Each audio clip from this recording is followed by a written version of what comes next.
Hey everybody, welcome to the FreshBread show. I have not been on here for a little while, but I'm excited today because this is a very special day. We're getting ready to go inside here in just a minute in the church here. We have a special birthday taking place today. Joshua is turning 1 year old, and Joshua has a very special story. And later on, you're going to hear a part of that story from his mom and his dad. But right now, we're going to go inside, and we're going to see what resurrection of life looks like when it's manifested. What's up, man? Wow. Yeah, right? Hey, I just seen one on Facebook or on social media or the internet. It's like a girl or something, I don't remember. They never had an Ashley broke it. Broke it down dish. Got your crackers and chips. Where's that go? No. You okay? No, he's not. You've gone to the doctor? Hey! No. Did you guys? Oh, yeah, my dad did. Wait. Yeah. Okay, look. It's Mickey Mouse. Wait. How adorable. Oh, yeah, the t-shirt. How adorable. Oh, what fun. Sit down. You can wait. Joshua, Let a Joshua see it smallish first. sweetie, It's his. has just turned 1. Happy first birthday. Love, Dennis, Grandpa, and Grandma Susan. Wait, see? Trying to block my face out and ignore me. That's rude. Put baby's picture in the frame. Wait, and place on edge of fridge for all to ooh and ah. Thank you. Your face wiped off. It's frame. Picture frame. On the other side. To Julie? Yeah, I know. put a picture in there. Ready? Here, wait. This one. I like that. That's cool. I said Julie? You're Does that 1. say Julie? Yeah. No, it doesn't. Read it. Yay. Oh. Elmo, let's see. Look at him. Hi. Let's open up. For Joshua and Squishy and Boo Boo. Wait. Elmo thinks you're wonderful. And he's not the only one. Happy first birthday. Joshua, you are God's miracle baby, Squishy. Love, Daddy. Hugs and kisses. Happy birthday, miracle boy, Jojo. Mommy loves you. Sorry, Lee, we should have had you sign this. Mommy loves you, and Jesus loves you even more. Happy first birthday. I signed invisible ink. Mom, What? I signed an invisible ink. Okay. Which one do you want first? I don't care. Well, grab one then. Okay. You reach? You gotta get a little Okay, let's open up the card. Let's see. Look at Joshua. Look, it's Elmo again. Elmo's here to say hooray! You're turning 1 year old today. Happy birthday, Julie, David, and baby Sophia. Yay! They got him on card too. Is that for That's pretty good. This is all for Joshua because his birthday was Let's see. Can I see that? Joshua's birthday. Here, look. Alright, here we are. We're back here again. This time, you've already got to see a little bit of the birthday party. And this right here was the birthday boy. This is Joshua. And with him we have Mom, Dad, Tara, Chris, and might seem kind of strange having a birthday on the Fresh Bread show, but it's not just an ordinary birthday, because this was a special birthday, because this birthday is about resurrection of life. And I just wanted to get with Mom and Dad here just for a little bit and talk with them, just have them share a little bit about why this 1 year old birthday is so special, because it's definitely a special day for this kid. And it's also a special day for Mom. So I think what I'm going to do is I'm going to watch Mom get slapped in the face with this thing from the baby. That's always interesting. I think I'm going to start with Tara. Tara, what is so special about this birthday and him being 1 year old? What's so special about this day? Well, I mean, every baby is a blessing from God. But this one almost wasn't. Almost wasn't what? Born? Almost Breathing? wasn't born. He was delivered, Okay. but he wasn't born. He wasn't breathing when he was delivered. Okay, so then he came from C-section? Yeah, he was born. He was delivered by C-section. Okay. Wasn't breathing. Had no heartbeat, no pulse, no brain activity. We say he was stillborn. I was corrected, and I was told no. Well, he eventually breathed. He wasn't stillborn. It's like, well, he wasn't breathing when he was delivered, so and it was for anywhere between 10 and 15 minutes. Okay, so when the doctors, I'm assuming this was an emergency situation, probably since it was a C-section, right? Yes. Okay, so did they know there was a problem with the baby? And is that why they did the C-section to start with?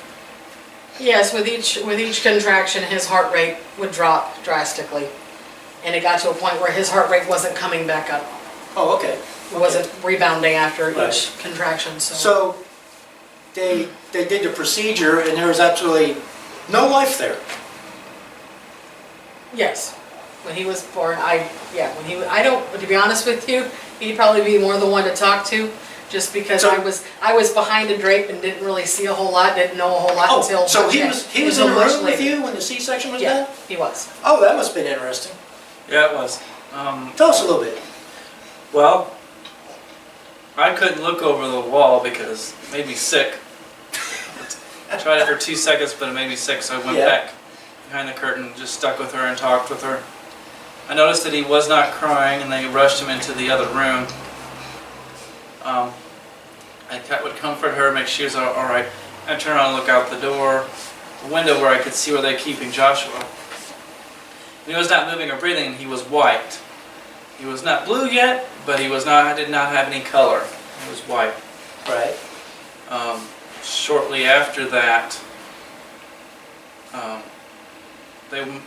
from what I understand, one of the nurses walked out to go mark his time of death with our pastor and my dad, who's a pastor, was in the hallway praying for him. Okay, so they couldn't do anything to help him? at They that were time?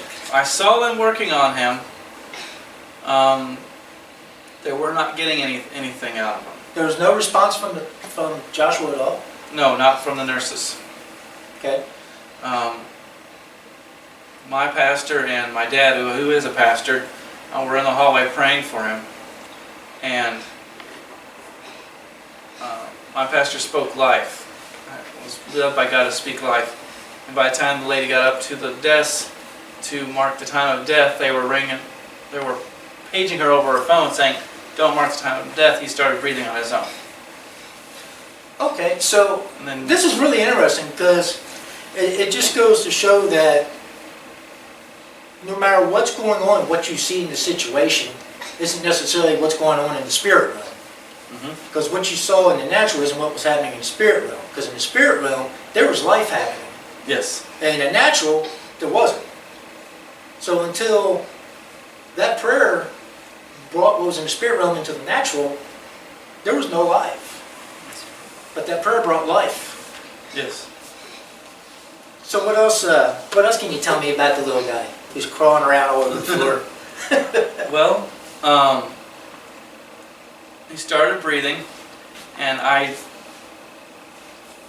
this is probably the third time I turned around and they'd already stopped working on him. Then I saw him breathing and starting to cry. And then they allowed me to come in that small room and take some pictures of him. Did you cry with him? Yes. And I figured you probably did. Tara didn't know anything about it. We talked to her later after she came out of the OR, the delivery room. He went to the NIC unit for like 45 minutes.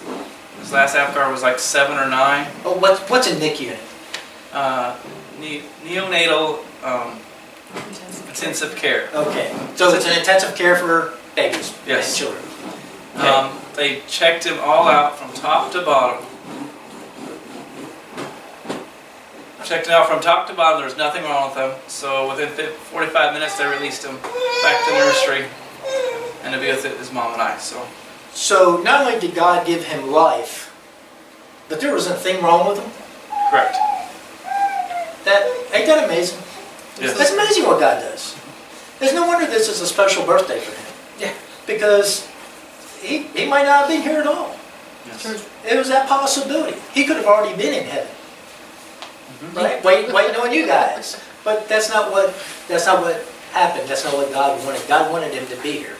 Now, I believe you already know that there's a call in his life, right? Yes. Can you tell everybody what that call is, if you know what it is? Don't fight over who's going to say it. Just spit it out. He's called to be a prophet. He's called to be a prophet, yes. Now, here's the interesting thing. I want you to share this too, and we'll get back to the other story in just a minute. In church service, have you ever seen that prophetic gift in operation now as him being this small? Yes. We've seen at home, was it the first couple of months, honey? It's probably about 5 months old. 5 months old. He spoke, help me remember the word, Goy. goy. Wow, you remember one word. He said He said it 3 times. three times, he said goy, goy, goy. And that the G is not a sound that, he hasn't made that sound since. Wow. That's not one of those, not a sound that babies make until You can't much put later. those letter sounds together, especially G. Huh. Or O and Y together. That's, especially all three of them together, that's impossible. But it is a Jewish word. After he said it, of course, Jordan, the 14-year-old daughter, says, because he's like, well, I don't know what that means. I don't know what, Jordan looked at him and said, well, why don't you look it up? So this is Joshua's older sister. Yes. Yes. Well, why don't you look it up? And so we looked up the meaning of the word goy. Go ahead. Okay, I gotta hear this. What is it? Help me remember. Uh-oh. Goy is what they called singular in the Old Testament is what they called the tribe of Judah. They mocked the tribe of Judah, saying they were a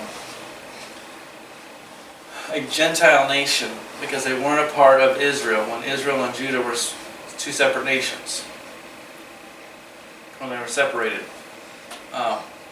If it was plural, it meant all the other Gentile nations, but singular is what Israel called Judah when they were separated from them, when they were two separate nations. Okay. In the Bible. Tara, what you got over there? So it does mean praise. The dictionary, I'm a Google queen, if anybody says, Okay. well, what about Okay. this? What does this mean? Or just what about this? And I of course, I'll find out because I don't know. People love Google. Goy is a noun. It's a Jewish name for a non-Jew or a Gentile. Right. But there's more. Hold on just a minute. Let me get to what this. There you go. That's the Saved Dictionary, Merriam-Webster. Right. What? It was Merriam-Webster was Okay. a Christian, and he brought out all the root words, mainly from biblical meanings. Okay. Because that's the oldest known words that they could find is on the scrolls, the Dead Sea Scrolls. So we went back to the meanings that came out of that as much as possible. Okay. Well, it's really interesting that, to be able to share about how this young guy came into the world and how he's called to be a prophet. And if he was called to be a prophet from the beginning, he's got to be here in order to do that job. So he's got a job to do. And it's up to you guys to help support him and to lead him into that calling in his life and to feed him what he needs to do that job. But I know there's one other aspect of this whole story that I know he about did not make it. But I know that there's another aspect to this story that when this took place, I think it just threw everybody into a shock even more than just that story. Is the story about Mom and what happened to Mom during this whole ordeal.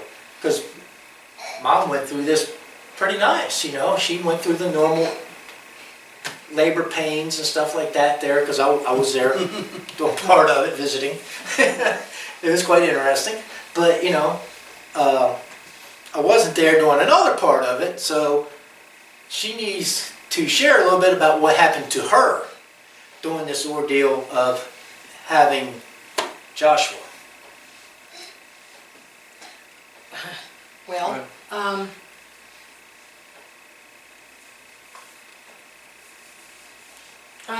yeah, I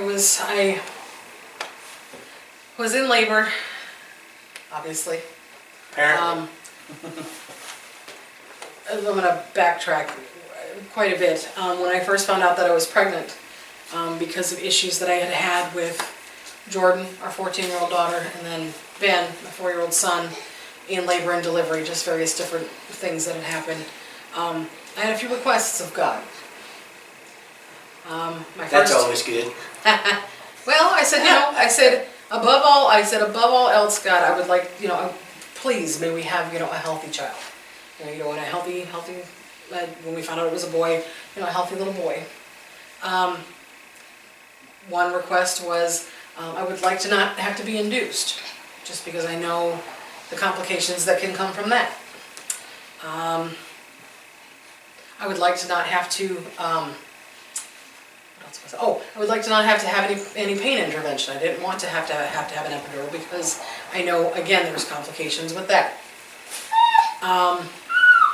I didn't want to have to have a C-section. I've had several children, and I didn't want this to be, the last one to be the first, and so that was another. And I wanted to be able to breastfeed him for, as long as I could, and because with Jordan, I had done it until she was 14 months old. Well, we know the answer to one of them requests already. Well, right. You had the C-section. So, I went into this with my hopes. I went into this with my pleas to God, if you will. So, here we are. August 6th. Today's August 6th. So about a year ago this time, I went in that morning for my normal doctor's visit.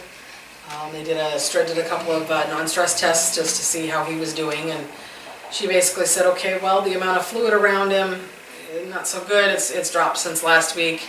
Heart rate's not doing what we want it to do. Let's go ahead and get you induced, because we don't want any complications. I had lost a little weight. So I was, of course, devastated, because there's strike one. Yeah. There's strike one. But again, this time I don't, I trusted the doctor. I didn't want him to have any problems. I didn't want him to, go through any kind of unnecessary stress. Well, so we took care of some business, went back to the hospital. On the way out of the house, got my suitcase in hand. I'm ready to walk out the door, and Jordan, my 14-year-old daughter, looks up at me and says, Mom, I love you. I said, I love you too, kiddo. And she says, and try not to die. That would be a strange thing to hear when you walk out of your house to go have a baby. She had very good friends whose mother had told, well, the friend they were twins, and the girl, there's a boy and girl twins, and the girl had said, well, yeah, my brother and I almost killed our mom when we were born. So of course, that took Jordan and made her go, what? Without the story really being explained to her, so that's all she knew. Here I am, I'm pregnant, and she says, try not to die. So, Jordan, I'm not gonna die, I'm coming back. I'll be home, it'll be okay. So we leave, we get to the hospital, they start the whole process. About, 8 hours into it, got to a point where his heart rate was starting to do the whole dip thing, and the contractions were causing him a lot of stress. And so they said, okay, well, we want to go ahead and have you, lay down in the bed and, and just kind of do the whole, and I said, okay, fine. I said, if you're going to confine me to a bed, you better get the anesthesiologist in here, because there's no way I'm staying put. That's not happening. So there's strike two. Things are going good. Because once that's, once they give you the epidural, you're numb from the waist down. There's no getting up and walking around. You ain't going I want nowhere. to be able to get up and walk around and be able to try to help things along naturally. Yeah. Nah, it's not happening. So anyways, they go ahead and they get that done. I'm really making this a long story, aren't I? Yes. Anyways, so then that happens, and then, you know, we went through probably another, yeah, well, about 7.5 hours before the doctor finally came and said, okay, it's just not, you're not progressing, we need to go ahead and we just need to take him because Right. we don't want him, we want Right. a live baby when he's born. Right. So I'm we've like, got- okay, Now you're up to where the, now we're up to the C-section, Up we're to up the to the C-section, grabbing me, which we've getting rid of already- me, get me to go. already and covered. Yeah. They take us in, they get him out, whisk him away. I mean, there was no, he didn't get to cut the cord, nothing, you know, none of that fun stuff that the fathers get to do, you know. Right. Not even get to see him, hold him, nothing, he was gone. And Okay. I'm so out of it that I'm exhausted. They've given me so much different kinds of things to try to help, you know, to keep the pain down, whatever. And then I ended up, yeah. Anyway, so I assume everything's okay. Right. You know, he says everything's fine, everything will be all Yeah, right. everything's So going good now. they take me back to the room. I'm there. At this point, I'm really dozing in and out. Really, I mean, just a lot. I'm just, So, you know, kind of tired. yeah. 16 hours of no fun. 16 hours is a long time. 16 hours of no fun. And so I'm in the room. They bring him in. I get to, you know, I actually got to breastfeed him for the first time, and they took him in. Well, we're going to take him back to the nursery for a little while. Not a problem. I'm watching Price is Right. You know. So next thing I know, the nurse says, there was a nurse that was there with me, and she kept, every time I would doze off, she would holler at me, "Tara, you still with me?" Got to a point where she was actually violently shaking me. "Are you still there? You still with me? You need to stay with me." Okay, well, at this point I realized I really better fight. Something told me to fight to stay awake. Stay awake. Stay awake. She's freaking out, flying around the room. She calls, gets on the phone and says, "I need as many nurses, doctors' bodies in this room that you can give me now." And within the next, I don't know, minute, the room is flooded with people. And you remember all that. I remember all that. You remember all that? I remember Chris not being there because and I didn't know at the time, but I guess his dad had taken him out to breakfast after Joshua was stable, everything looked good, I was resting. That's what he knew, and he went to breakfast with his dad. Had to feed the big baby. And so when I realized that something's going on and they're getting ready to move me again, I said, "I need my phone." And so I called him, and he was just out in the hallway, and she says, and I said, "Honey," I said, "they're getting ready to take me back into the OR. Why? What's going on?" "I don't know." And he says, "Well, I'm here." Well, as they're wheeling me out, I hear somebody holler out to the main nurse who had been working with me, "Where's she at? What have we got?" And the nurse hollered back, 40/10. Didn't know it at the time, but that was my blood pressure. That's a crazy blood pressure. My blood pressure is my blood pressure is normally about 110/70. So when she said 40/10, it was, yeah. So as we're wheeling down the hallway, as we're coming out of the room, my father-in-law and my husband were standing there at the doorway. "What's going on? Where are you taking her?" So "Well, they we just need happened to come back at that right time. We need to get her stable. We'll come out and tell you what's going on. As I'm wheeling down the hallway, the only thing that I could think of is, "God, I made a promise to my daughter that I was coming home, and I need your help to keep it." They got me back into the OR where we had just been, and they were having such a hard time trying to find an open vein because everything was collapsing so fast. I was told that my heart was going into VTAC. Still no, I'm assuming that's like, from what I understand, it's kind of a very erratic rhythm where, it can't figure out what it wants to do. Whether it wants to speed up, slow down, stay normal, speed up, slow down. It was just all over the place. So finally they knocked me out, and they ended up putting a main line or a central port in my neck. And then I guess they intubated me, and they were breathing for me. They actually were bagging me as they were taking me to... For about an hour and a half they bagged you. Yeah. Well, they're giving you blood. Yeah, and they gave me 3 pints of blood that day because I had lost so much. But they took me to radiology. Could not figure out where I was. They figured I was bleeding out. They figured that was what the problem was, but they couldn't figure out why or where.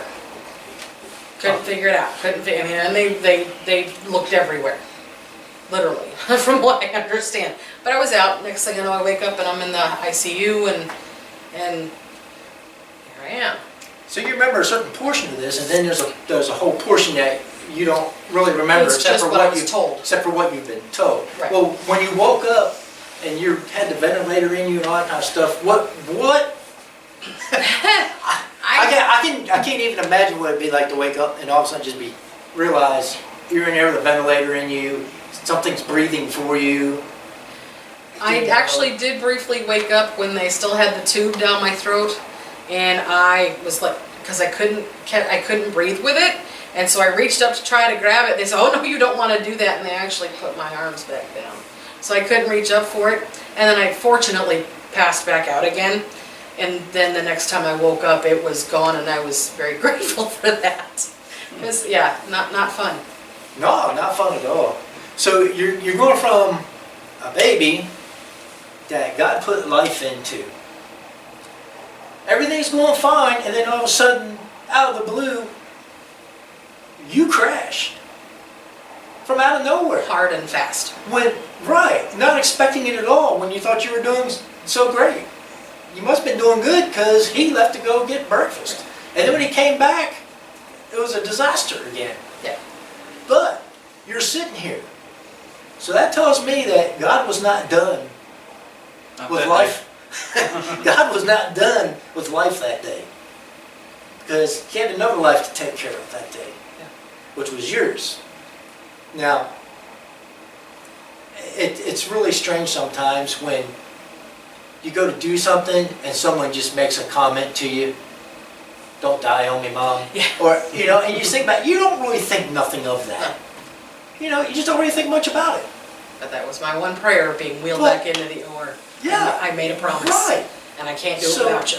So you can see how this one birthday on his first year is so important to these guys, because you got a baby that is not in heaven, did not stay in death, was risen, and he wasn't risen from the nurses or anything the doctors did, because they weren't doing anything to help him anymore. It came through a prayer and God-given life. And then the same thing happened to Tara here when she crashed. It was another intervention of God that stepped in to help Tara come through, because she's got a job. She's got to raise this little guy along with Chris here. It wasn't easy. I'm not raising Chris. Chris is a grown man. That's a matter of opinion. We'll vote on that later. Nah, Chris is a good guy, man. So it brought me back to the scripture which I mentioned earlier, when Jesus said that he was the resurrection and life. He is the resurrection and life. He controls that. He controls life. He gives life. Life is from the breath of God. That's where life comes from. God breathed the breath of life into this young man right here that someday you might run into. He might speak a word over you someday. If he does, it's going to be great. Definitely got a story to tell. And he's got an awesome story to tell when he gets older. Definitely. He'll learn it. Because these guys, I know they share this story all the time. I've been with them when I've heard them share it with other people. Just, Chris was on a job I was working on. He was telling the guy I was doing the work for about it one day. You know? And they're not scared to tell the story, because it's an awesome story about what God can do and his power. And this little guy is just something else. So they've had a great one-year birthday, and I'm glad you guys could share your story. It's been awesome. And, you know, everybody prays for you. So keep up the good work. God bless you guys. God bless you too.